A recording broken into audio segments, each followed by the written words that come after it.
planting 1 million trees to help save the environment. Now that was the goal dreamed up by one high school student, and it's becoming a reality. These teens here today are here to do their part, so let's go talk to them about it. So how do you spend your weekend?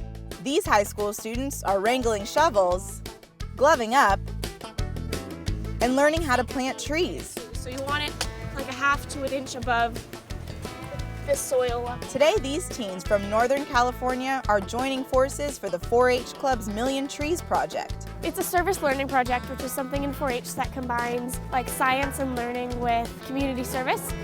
Its goal is pretty much to plant 1 million trees and inform more people about environmental conservation. The project started back in 2008 when then high school student Laura Weber got the idea off the ground. She decided to create a really big project worldwide, and she wanted to plant 1 million trees. Now 4-Hers Fiona Benjamin and Emma Filar are following in her footsteps as teen leaders on the project. And we're really happy to have so many people out here today to help spread awareness about the project.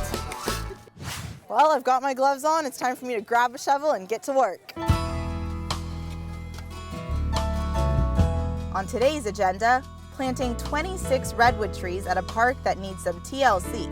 You know, a lot of times the parks want trees planted in a certain area, and so we get together with the Park Service, find out where they want them. And I had this kind of empty glade that used to be a volleyball court, so we're kind of repurposing the picnic area today by planting trees in it. Sometimes people donate trees, sometimes we just get them, sometimes the place that we're planting at has trees that they specifically want planted. Planting so many trees in one day is no small task. So as they say, the more the merrier. That's where the Woodside Green Academy comes in. Students like Karen Estrada are pitching in to help. It's good for the environment. It gives us more oxygen to breathe. It takes in the CO2 and puts out oxygen. It's hard though. There's a lot of big roots we had to take out to plant the actual tree. It's fun though. I mean, we're still not done with our hole, but we're getting there. Roots aren't the only challenge with this terrain. The soil we have today is really rocky and has a lot of that adobe clay in it.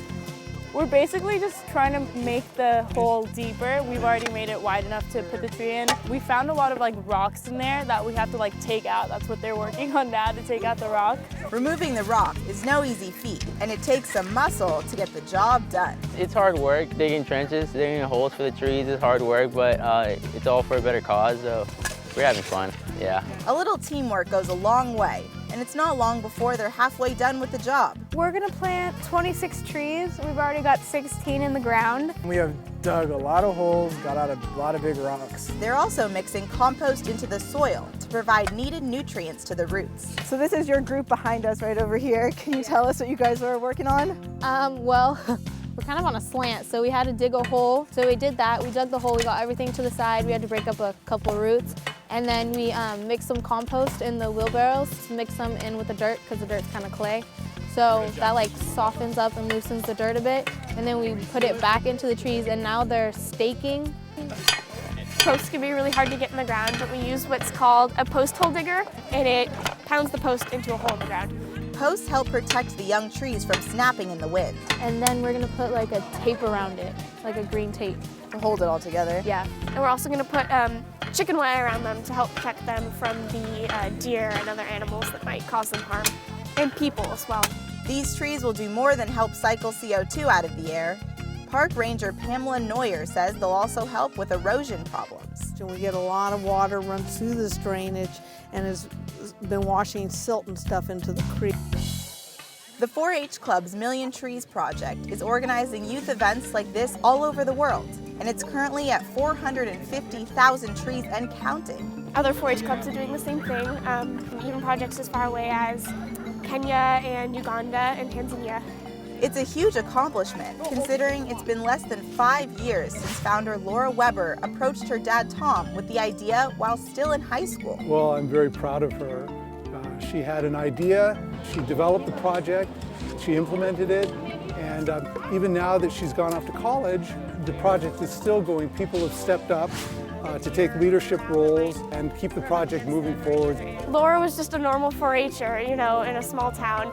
and she came up with this idea that's going to be like an entire global thing. The largest project that we have going right now is in Kenya, where we've planted over 100,000 trees in the last year.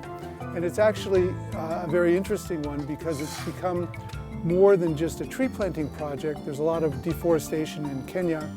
This project does reforestation, but it also gives youth opportunities to plant trees in their villages that provide food and raise money, which really helps these subsistence farmers in these poor villages in East Africa. So, from a world away to their own backyard, so it's been fun just working all day, getting dirty. these teens are greening up the world one tree at a time. One thing that I've really taken away from the project is just one person can make a really amazing, tremendous difference by just getting other people to go along with his or her idea. I just love coming out here and getting dirty and planting all the trees because it really just feels good and it's a lot of hard work. It's hard work with a big payoff for the planet.